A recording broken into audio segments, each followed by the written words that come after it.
Jai Om Vishnu Punaman Supari Braj Acharya Stotra Sri Srimad A.C. Bhakti Vedanta Swami Maharaj Prabhupada Ki Jai Ananta Koti Vaishnavrinda Ki Jai Nama Acharya Sridhari Das Thakur Ki Jai Prem Se Kaho Shri Krishna Chaitanya Prabhu Nityananda Shri Advaita Gadadhar Shri Vasadi Gaur Bhaktivinoda Ki Jai Sri Sri Radha Krishna Govinda Shama Kund Radha Kund Giri Govardhan Ki Jai Vrindavan Dham Ki Jai Navadip Dham Ki Jai Jagannath Puri Ki Jai.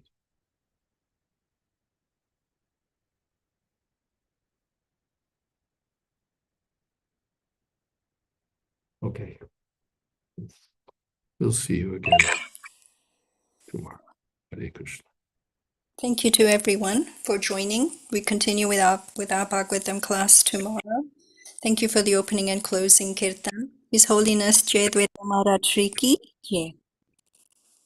Srila Prabhupada Ki Jai. Samaveta Bhakta Vrinda Ki Jai. Gaur Premanande. Hari Hari Bo. Thank you all very much. Hare Krishna.